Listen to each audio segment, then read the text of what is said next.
Merhaba can yaram. Birlikte yürüdüğümüz sahildeyim. Yalnızım.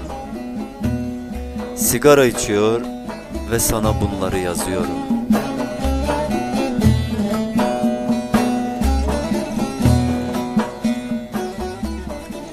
İlk olmayan ama en son olacak olan mektubumdur bu.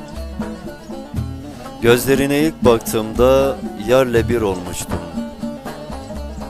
Yerle bir olmak demek acı çekmekti senin lügatında.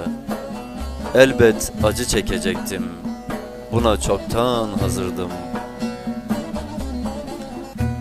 Ama önemli olan değecek birinin olmasıydı. Umulan ama bulunmayan değil. Öyle inanmıştım ki mutlu olacağıma. O kadar emindim ki kalbimin karşılık bulacağına.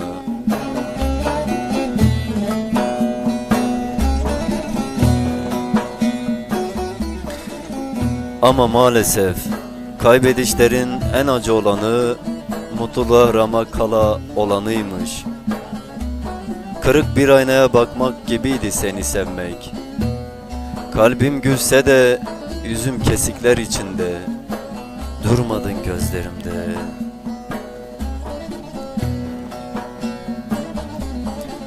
Oysa razıydım yalana bile, seni bana getirecekse. Ama sen benim hep kendime söylediğim, fakat kendimi hiç inandıramadığım bir yalan olarak kaldın. Aşk yanlı bir tutumdu ve hep senden yanaydı.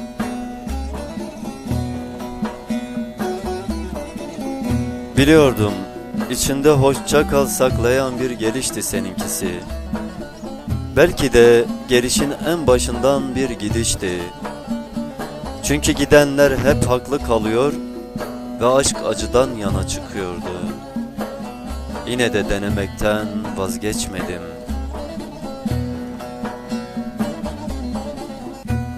Seni hep sevdim.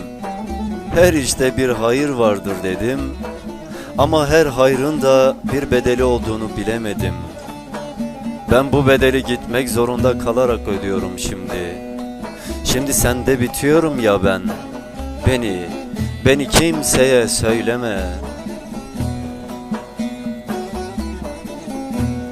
Herkesin gözünde bir Mecnun olmak değildi niyetim.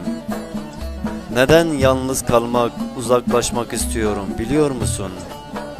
Çünkü insanları iyi tanırım. Yalanı gözünden anlarım. Yalanlar çok konuşur.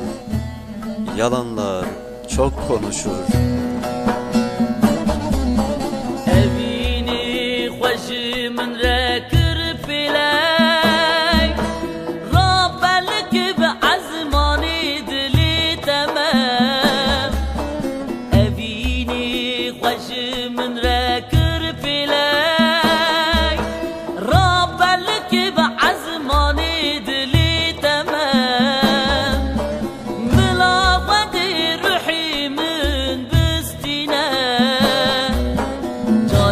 Desti